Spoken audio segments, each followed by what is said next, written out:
Alors, Charles-Antoine, tu t'es penché sur le Canadien, une série gagnée. On est tenté de voir que du positif, mais il y a quand même des plus et des moins à cette étape-ci. Ouais, parce que, bon, hier, évidemment, à chaud, on est revenu sur la prestation de Dobèche, de Suzuki, de Saint-Louis. Mais il y a eu quand même plusieurs confirmations dans cette première ronde. Débutons avec le positif et ce qu'on est allé cocher, qui était drôlement incertain avant la série. Tu sais, bon, le fait que Bolduc, Texier, Dak soit peut-être le trio le plus constant, le plus stable de l'équipe, c'est énorme. Là. Ouais. Tu sais, on peut pas prendre ça pour acquis, là, parce qu'avant le début de la série... Et dans la colonne des plus et des moins, les autres sont plus 5, plus 4. C'est les seuls là, qui sont vraiment clairement dans le plus dans toute l'équipe. C'est-à-dire qu'à 5 contre 5, là, ils n'ont pas donné de but, puis ils en ont peu, puis ils en ont marqué. Tu sais, si on s'était dit il y a un mois, là, ça, c'est un des trios qui va nous porter en série. Jamais qu'on a... Mais chaque membre du trio amenait quelque chose d'unique. Tu sais, chaque membre du trio se complétait. Donc, moi, ça a été une des grandes révélations. Puis, souviens-toi à quel point on était inquiet de la brigade défensive. Okay? Elle n'a pas été parfaite. Je reviendrai dans les points d'interrogation. Mais que Struble et Xhekaj nous aient donné, même si Xhekaj a été laissé de côté lors du retour de Dobson, que Struble et Xhekaj nous donnent une stabilité défensive. Encore une fois, là, ça a été le cas. Mais il y a un mois...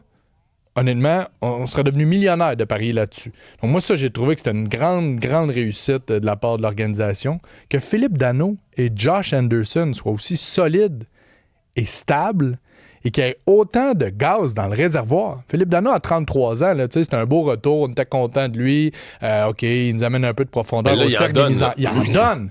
Puis il n'a pas l'air d'être ralenti par l'âge, ralenti par la saison. Ça, c'est une carte de plus dans le jeu de Martin Saint-Louis qui est énorme en éliminatoire. Alex Newhook a été honnête, très, très honnête dans cette série-là. Nord-Sud, a été utilisé à toutes les sauces. Quand Martin Saint-Louis s'est mis à mettre les trios dans le malaxeur, là, Newhook était souvent une solution plutôt qu'un fardeau. Donc, tu sais, c'est un paquet de noms qui ont fait le travail dans l'ombre, mais qui ont permis aux Canadiens, selon moi, de gagner. Mais je regardais la distribution des buts là, entre les deux équipes, entre Tampa Bay et Canadien. Le Canadien a beaucoup plus de joueurs qui ont contribué. Là. Évidemment, il n'y a personne qui a aucun joueur qui a 6 buts. C'est Slavkovski, je pense que c'est lui qui a le plus de buts pour le Canadien, mais il en a 3. Mais les 3, dans le premier match, là, il en a pas refait un après ça. Donc, tu as quand même une distribution là, de qui a marqué. À peu près tous les trios ont participé. Les deux meilleurs pointeurs du Canadien, Hudson, Suzuki avec 6 points. C'est pas énorme. Mais tu vois, je vais faire la transition vers les points d'interrogation suite à ton point sur Juraj Slavkovski. Oui, Slavkovski a été inégal. Clairement, son combat était un point de bascule, peut-être pas dans la bonne direction. On verra la suite. Mais moi, la plus grosse inquiétude ou probablement le plus gros chantier là, en 24 heures, parce que le Canadien va s'entraîner aujourd'hui à Tampa Bay puis ensuite quitter vers Buffalo, c'est l'avantage numérique. Ça a été vraiment, vraiment pénible. Ça a été excellent le premier soir. Exact. Mais après ça, c'est plus que pénible. C'est ridicule. Il n'y a jamais de lancer. Jamais. C'est ça. Généralement, ils vont réussir à s'installer une fois, vont faire 3-4 passes, sont très faciles à leur enlever la rondelle. Et c'est l'enjeu d'un 4-2-7. Tu dévoiles, t'as pas le choix, tes tendances au même adversaire, soir après soir. Puis j'ai hâte de voir la réponse de Martin Saint-Louis, parce que John Cooper... Tu dis ça veut dire que tu manques d'imagination. Si le premier soir, ça marchait, mais après ça, il te laisse plus faire. C'est 3 en 3, là. Premier soir, le tour du chapeau, les 3 bonnes avantages numériques. Moi, j'en étais au point à dire, mettons, si j'avais été Saint-Louis à la fin, j'aurais juste mis Texier, Bolduc, Dak, puis je leur aurais dit, occupez-vous pas de ça de l'avantage numérique. Jouez normalement.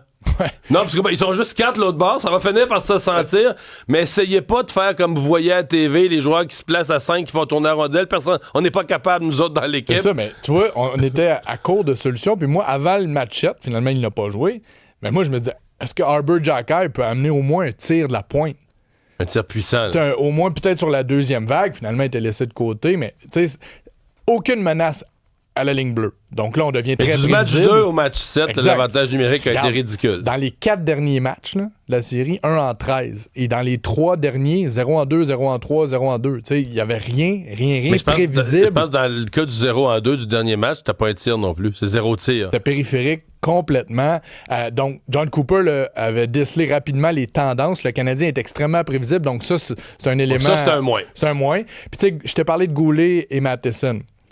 J'espère que le retour de Noah Dobson va leur permettre d'être égal, parce qu'ils ont été tellement inégaux. Tu sais, ils ont été très bons et très mauvais en même temps. Est-ce que de leur enlever 4 minutes chacun, plus ou moins, là, c'est ce que Noah Dobson va aller grappiller à tout le monde, va régler le cas parce qu'il faut absolument que ces deux joueurs-là soient C'est-à-dire que c'est des joueurs, on leur en demande beaucoup. Ils affrontent les meilleurs joueurs de l'équipe adverse souvent. Tu sais ce qu'ils font des erreurs épouvantables. Mais des erreurs, là, pas une petite affaire. Qui donnent une chance dans l'enclave. Sans Dobèche, là, moi, je trouve que Dobèche leur a sauvé les fesses, pas à peu près. Parce que, mettons que Dobèche est juste moyen. Comment est-ce qu'on dirait que Matheson et Goulet ont fait des gaffes puis ont donné tel but, puis tel but, puis tel but crucial? Là, c'est fait de même. Là, OK, le goaler te sauve les fesses, fait l'arrêt, finalement, le lendemain, puis personne parle de ce mauvais jeu-là parce que, bon, il n'y a rien arrivé. T'sais, Noah Dobson, ça peut techniquement être perçu comme le premier défenseur du Canadien. Même si on sait que Lane Hudson, c'est exceptionnel ce qu'il fait. Donc, si tu rajoutes la pièce en haut, ben là, le ruissellement fait en sorte que tout le monde a une tâche allégée. Puis là, on va avoir une grosse tâche physique. Les Sabres de Buffalo, là, c'est une équipe monstrueuse, physiquement parlant. Une des plus grosses de la Ligue. Une des plus grosses. 2 joueurs réguliers de 6 pieds 6. Un joueur régulier de 6 pieds 7.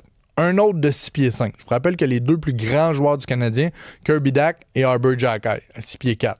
Donc, c'est une équipe qui a peut-être moins de vedettes offensives. Le meilleur pointeur, c'est Alex Stock. Bon joueur, mais ça reste pas une vedette. Tage Thompson, spectaculaire. Il a été bon contre le Canadien. Mais je vous dis, là, cette équipe, elle est gigantesque. Donc, quand on parle de Goulet, quand on parle de Matheson, d'Arber Xhekaj peut-être, il va y avoir du gros trafic devant eux et devant Jakub Dobèche. Donc, les lignes de tir seront moins évidentes. C'est quelque chose à garder en tête à l'approche du premier match qui est demain soir.